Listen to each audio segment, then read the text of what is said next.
In 1979, bassist-songwriter Garry Beers joins the Farris Brothers Tim, Andrew, and John, along with singer Michael Hutchence and Kirk Pengilly, to form what would be the iconic worldwide sensation INXS. Garry wasn't just the bass player for the band, but was also a key songwriter for some of the band's most memorable hits, like Listen Like Thieves and Don't Change. On November 22, 1997, the world lost rock icon Michael Hutchence due to an apparent suicide. Garry lost a good friend and a close bandmate. After several failed attempts to restart the band, in 2012, they officially called it quits. Garry has been living in Los Angeles, California since 2007, where he hooked up with fellow Aussie Toby Rand, who ironically was of the Rockstar competition for the band Supernova with Gilby Clarke, Tommy Lee, and Jason Newstead. Toby's vocal approach was very similar to Michael's, and they started writing together, and in 2020, they put out an EP under the band name Ashen Moon. The music has a fresh new sound with a familiar styling of Garry's former band. Today, they are releasing new music with a classic track called God Tank, along with the launch of his own series of bass guitars appropriately named GGB Basses. This is a Launchpad Live and 99 WNRR Vault interview with Garry Beers from INXS and Ashen Moon. Hey, this is Garry Beers from Ashen Moon and INXS on 99 WNRR.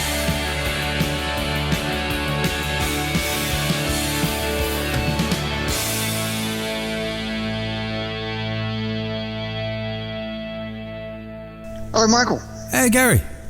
Man, I'm so sorry about that. It's just one of those days. It's, we all got stuff to do, man, Yeah, loading trucks and, all that sort of stuff. So it's all fun stuff. That's all right. You're good now? You okay? Yeah, I'm really good. Yeah, excellent. All right, cool. First of all, congratulations on the band and the new tracks. I was when I was sent the tracks. I have to tell you, I was sitting there and I'm listening to Dust Bowl, and with every bar that's coming across, there's this warm grin coming across my face, because all of a sudden there's this harken back to a time. There's this sound that just doesn't exist anymore, but now is back and refreshed. And thank you for doing that, because it's a sound that I missed for a long time. I guess I did too. That's why it's there. I mean, that particular track, Toby started out to get the initial groove, and then we just added to it in my studio. But it's I think the whole album, when you finally hear the whole record, you'll get it by the fact that it's exactly what we've been missing. Like I wouldn't be unhappy if some other band released all these songs, and I'd still be. I'm happy it's me, but I'd be happy if someone else did it too, because it needs to be heard again. I mean, we're kind of missing all this great music. Well, how did you guys hook up? How did you and Toby hook up in the first place to start this project? I met Jimmy at a party. The first party I was at in LA 14 years ago, and I met Toby at a party about 3 years ago at a mutual friends party. So basically, we're a party band. Oh man, I have to tell you, I want to talk about Mosquito as well, but the track that just seems to resonate with me, and what we're playing right now, is Dust Bowl. And that whole process and the writing, when you hit that, when you created that groove and that signature riff, did it automatically did it take you back to that place in time? 1982, 1988. Did you feel that vibe when you were playing the riff for the first time? Very much so. I mean, it's one of those riffs that are kind of ingrained in you, and same with Jimmy. I mean, Jimmy's from that era too, a guitar player. And once we started playing it, and just and locking it in, it just was like, here we go. This is going to be great. So, and it just, as you say, I mean, and to marry it with the synth basses and the little sort of quirky keyboards, and it just grew into something that became larger than life for us. When you were listening to the playback, and Toby does a phenomenal, incredible job on the vocal track, just absolutely epic.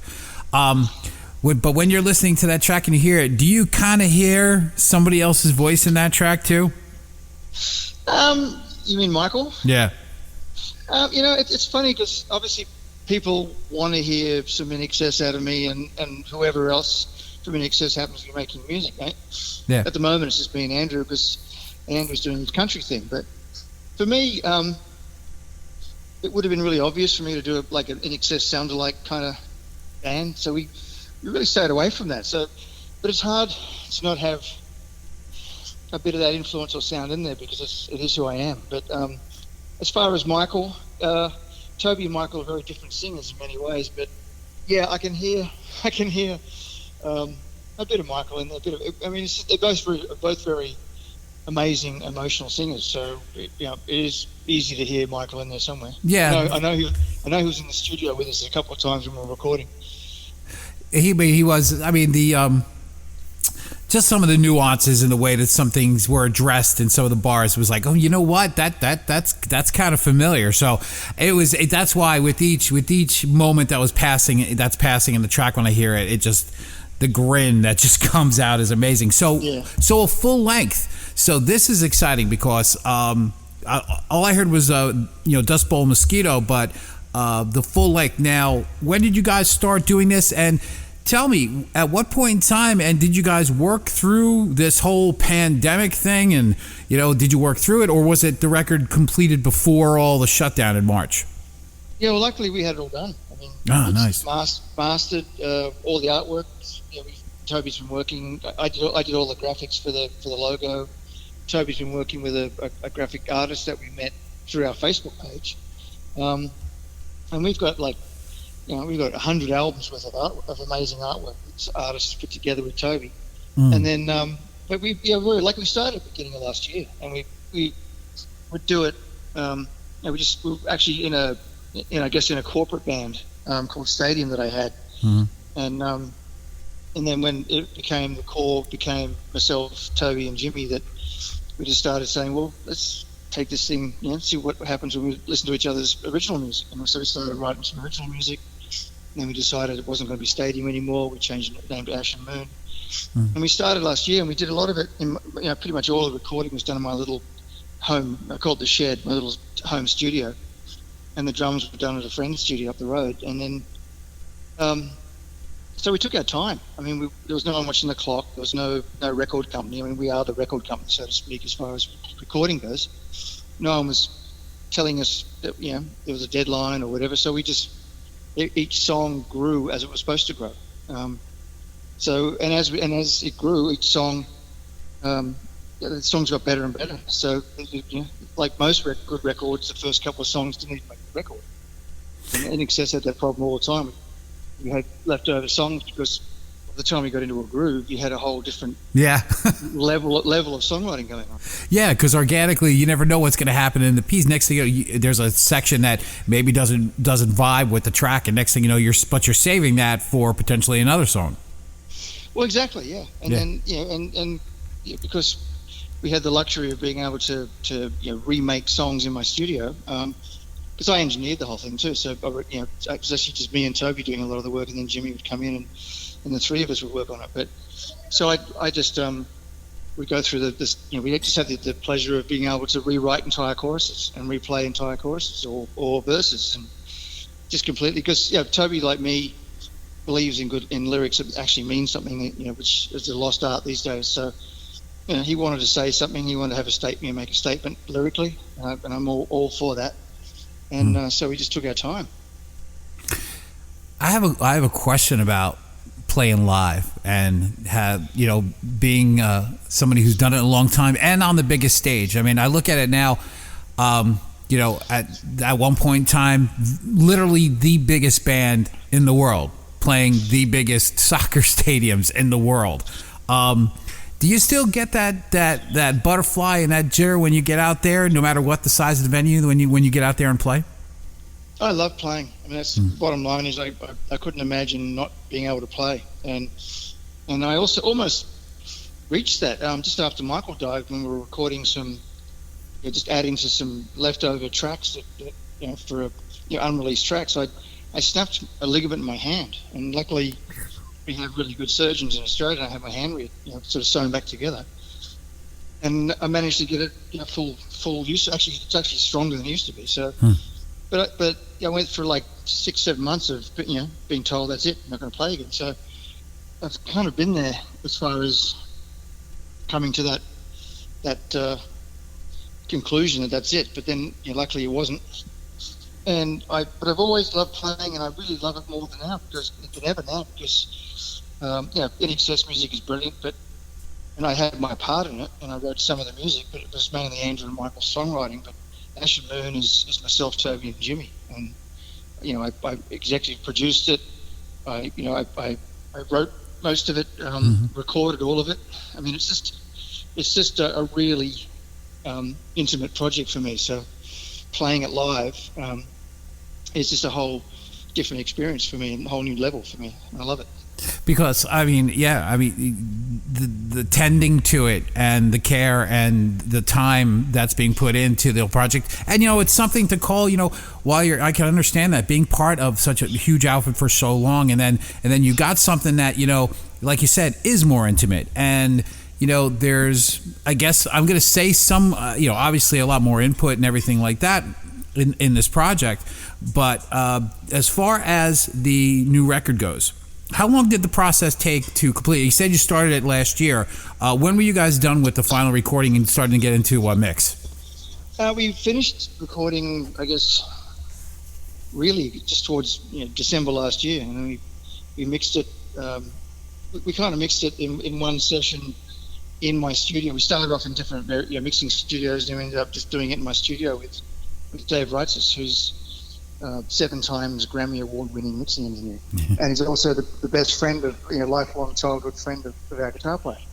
So we tried the big studios, and then I just wasn't really happy with it. Then we just did it in my little shed, and it was pretty. It was interesting because it was even when we were recording in there, we'd have to turn my little air conditioning units off for sound. So we'd sit there and we'd with doing vocals, we'd turn it off, and then Toby would do vocals, and we'd all be sweating, and then turn it back on again. The same with mixing, because you didn't want to have that droning away in the background, so we'd all sit there sweating away mixing. But we just made it a really intimate process, and having Dave on board, he kind of assistant produced it with me as well. So and Toby, so it was just a really good team we had going, and it really, it felt good. It felt like everyone felt like they were doing something important. You've been recording. You've been through the recording process here, for since the, I guess, the early '80s, the late '70s. I'm trying to think about was there any Dr. Dolphin all the way through, and aside from the recording process, what is one of the biggest things that you have seen occur in the industry overall for you in that breadth of time? In good or bad? You could pick either one, Gary. It's just I think Ashen Moon and our recordings is our statement what we would like music to get back to, and that's people making a record that is made to be a record. It's made to be a collection of songs in order, telling a statement, painting a picture, taking you on a journey. The whole thing that when I was a kid listening to Zeppelin 3 or Supertramp, Crime of the Century, or all those great albums like Thick as a Brick, like all these amazing records, all the Stones records, they took you on a journey, and I just missed that. I think the biggest problem that we've had is the whole downloading way of life now. People just don't even look at artwork anymore, and I just loved when I was a kid, even later. I mean, getting a vinyl record, looking at the artwork, reading every word, studying it like it was homework, or listen to the record, and then it was an experience. It really felt you got back then the vinyl was $4 or whatever. Mm-hmm. You really felt like you got your money's worth, and then get Deep Purple made in Japan, the live album. You sit there in the dark with the headphones on, thinking you're Richie Blackmore. I mean, it was everything to me, music, and I just think that's. Hopefully, it can go back to that. I don't know how, but I mean, that's what I would like as a parent to young children. I would like them to experience that amazing journey that music can take you on. And I don't just mean as a player, I mean as a fan too. Yeah, I mean, I completely agree. That's the one thing. I mean, as a vinyl collector myself, there's no comparison. I was talking to somebody yesterday, and they said, remember when you used to play the album side, and then when the album side was done, you got the treat, you knew out, hey, there's more on the other side. Yeah. So, and that was the thing. And I was a absolute liner notes freak. Where it was engineered, where it was recorded, the lyrics, everything, the thank yous, the whole 9 yards. That was part of that experience. Yeah, I totally agree. And I'm happily, it was part of the INXS thing too. I mean, the first 3 albums came out in vinyl, and then I think CDs came out. I think by about our 5th album. I think Like Thives was probably, or Shiva Shabar was our first CD album, but and cassettes, of course. But I just think that's the thing. And then now people have the choice of downloading art, and it's just a throwaway thing anyway. But as is most of the music today, and there is some good music out there. I shouldn't be so rude about it, but there's also a lot of stuff that just sucks the oxygen out of the universe that shouldn't be there, but gets in the way of stuff that should be listened to. I'm just trying to do my part to get good music and good playing and good lyrics back to people. No, I don't think that's throwing shade on anything. I think that's absolutely true. I think a lot of it is the fact that there is so much out there, and while there's people that say out there that's great that there's so much opportunity, I disagree. I think that the creme de la creme and the stuff that really moves people is the stuff that should always rise to the top, and maybe to cut down the amount of people that are putting stuff out there into the universe, maybe will make the scene overall and music much more of a commodity again, much more of a value. I think so. I mean, you're right. I mean, when I was a kid, I'd save up my money, and Zeppelin 3 would come out, or have the choice of Zeppelin 3 or Sheer Heart Attack by Queen, or Deep Purple made in Japan, and then your mates would buy one, you buy another, then you go to each other's houses and make cassettes.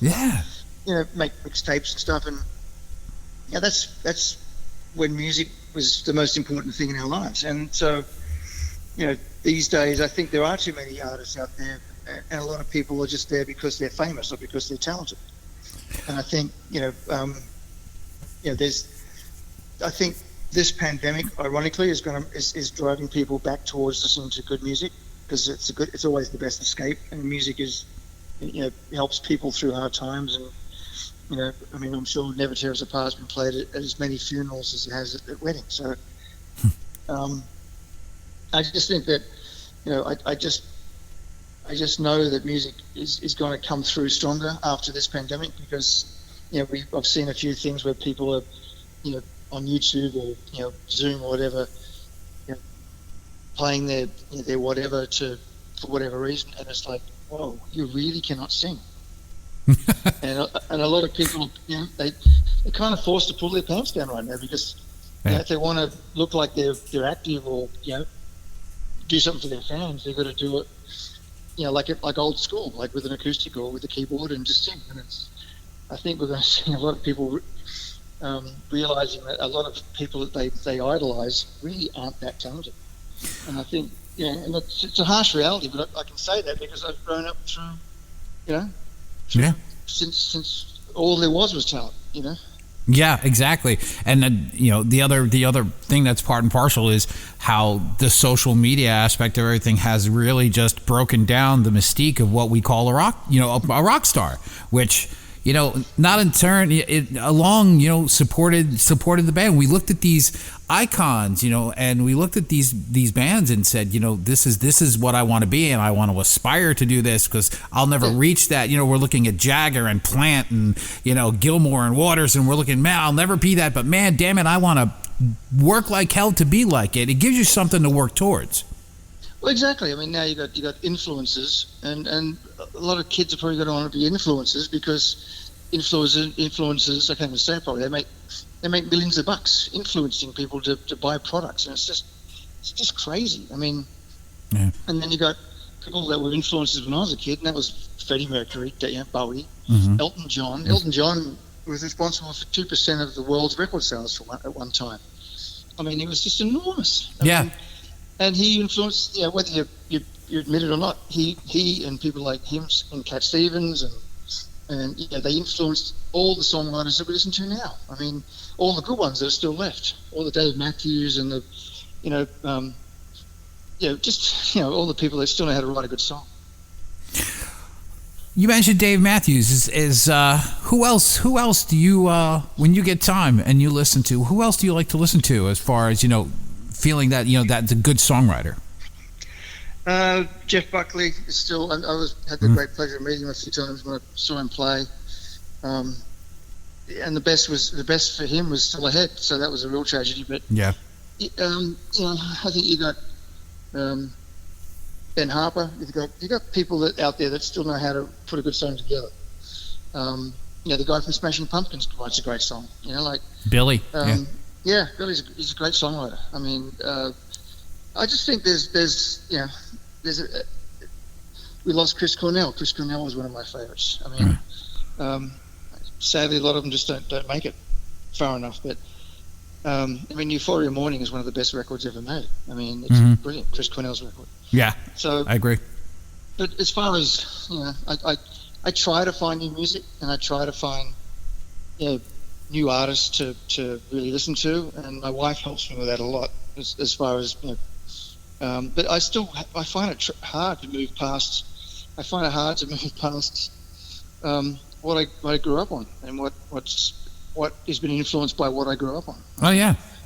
I mean, the last really different band that I still listen to religiously is a band called Elbow from the UK, and they've made like probably a dozen records now or more, and they're just brilliant. They are absolutely brilliant. I mean, they produce their own stuff. They record, the keyboard player usually records all this stuff, and they're just so different than anybody else.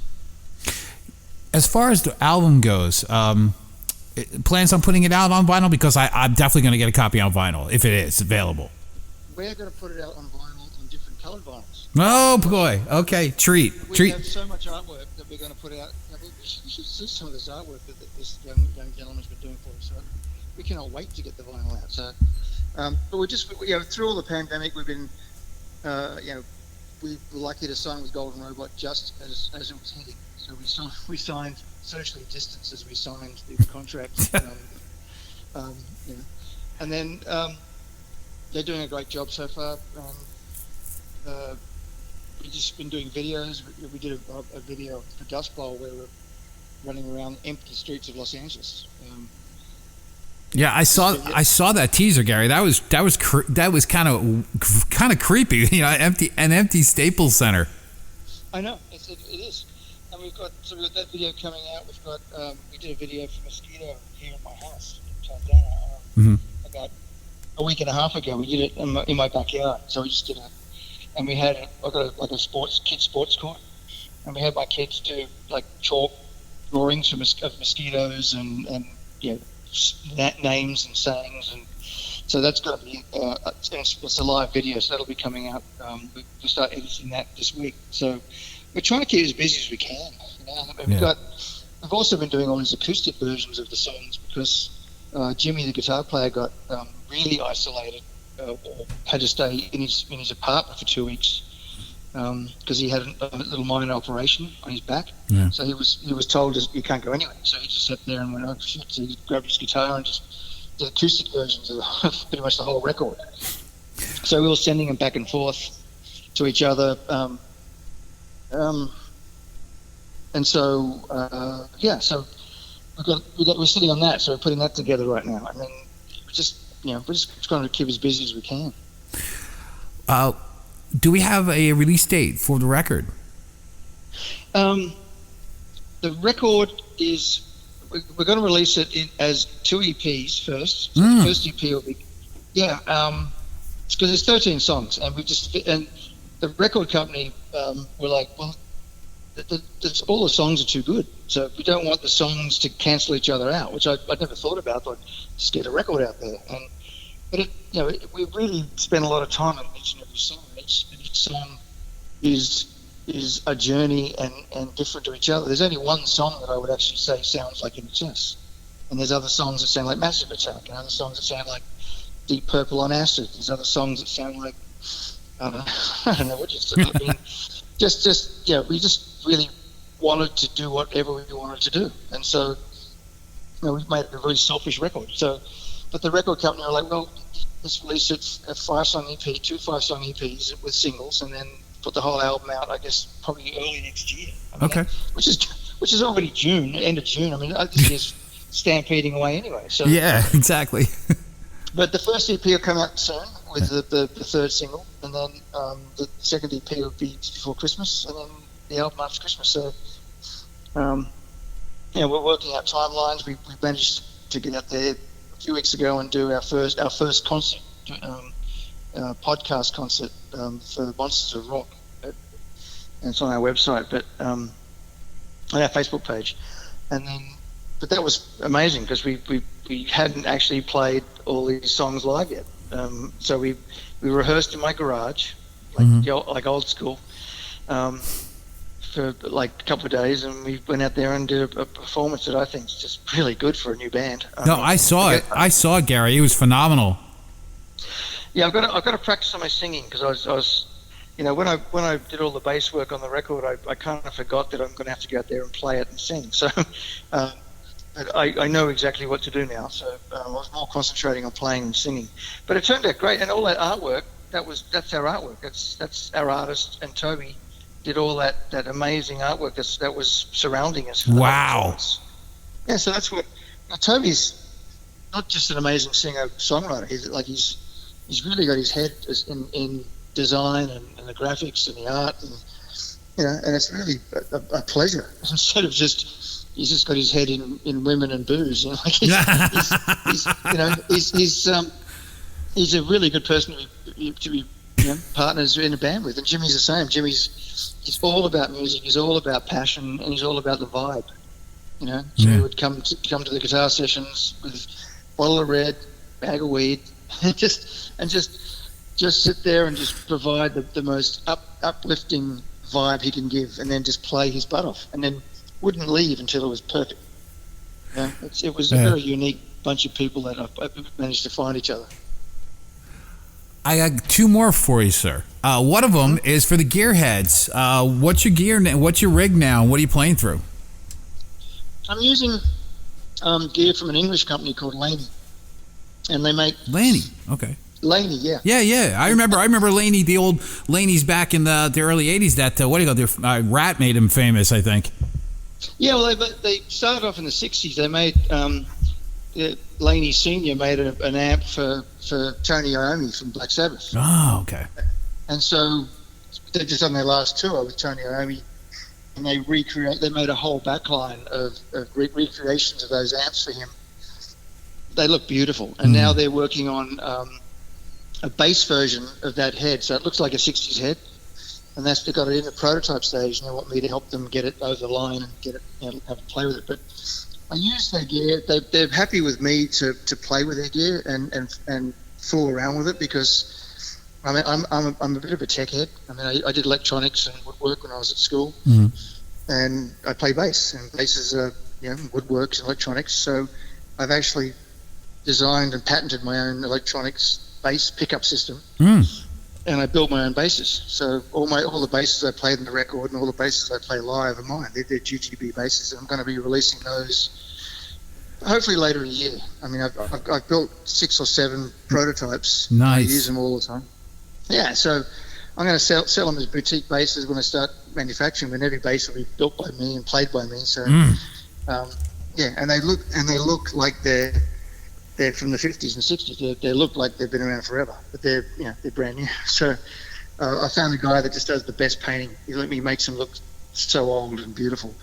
So that's coming out. But also Laney, they give me gear. They're really starting to get better at bass gear, but their guitar stuff is amazing, but their bass gear, they're still in early days, so it kind of got me on board. So they send me stuff and I just rip it to pieces and change this and change that, and because I used to do speaker design back in the day when I was with Ampeg. So, but yeah, I'm using Laney, and as I said, they're working on a new prototype head that I think is going to really, really set the world on fire. So, yeah, that's what I use. And as far as my basses and just analog pedals, just simple stuff. Okay, and something I have to check out. I mean, I'm playing through GK lately, and something. Maybe it's something I should look into.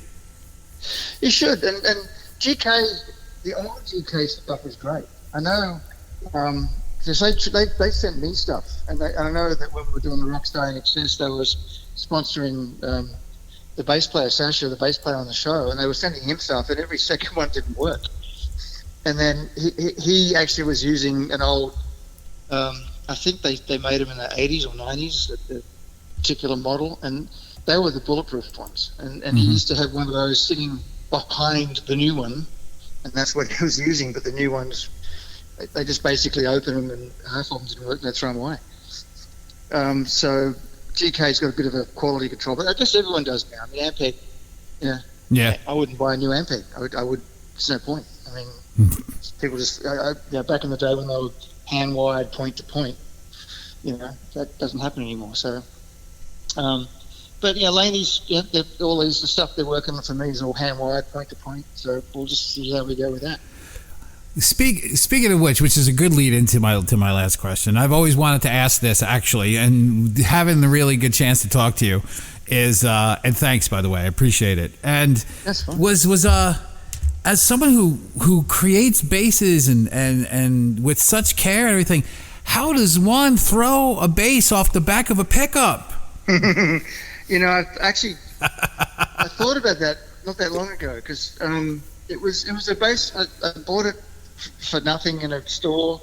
I changed the main thing I regret throwing away was I put some really nice tuners on it, the gold tuners, and the bass probably would have been worth some money, to be honest. Now I look back at it, but I don't know. It was just one of those things, like when you're one of our first videos we ever did for Don't Change, and I'm thinking, let's do something wild, especially in the background. So I threw my thing, and then Tim looks at me going, like, seriously, like, what are you doing?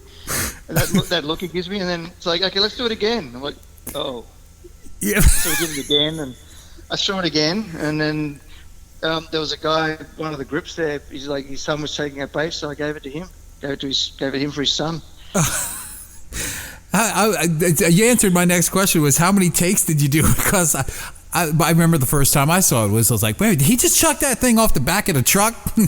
Yeah. The really dumb thing is that it was a good sounding bass. I used it on our second album, Underneath the Colours, and I used it on Stay Young, the song Stay Young, and it's with a pick, and it's a really interesting, like, XTC kind of 80s bass sound, and then I throw it off a truck. So dumb me, but and of course then I just went. I couldn't afford to buy Fenders or anything, so I started buying Fender replicas and changing pickups and changing frets and like just doing my butcher thing, because I'm no artiste. I just kind of butcher things, including my Laney speaker boxes until they sound good. So, but the basses that I'm building now, I'm building them, but I'm not doing the wiring. I design the wiring, but I don't do the soldering because I'm terrible at soldering. And as far as just the woodwork, I just do basic stuff and then leave it up to the experts in the painting. But it's just good to be hands-on. I mean, I've always liked changing my own strings. I always liked designing my own cabinets and my own gear. And I just think at the end of the day, it's much more rewarding to get the sound you want than the sound that's recommended by somebody else. I hear you, Gary. It's been an absolute pleasure to talk to you, mate. Thank you. Take care, mate. Thank you. Bye. Bye.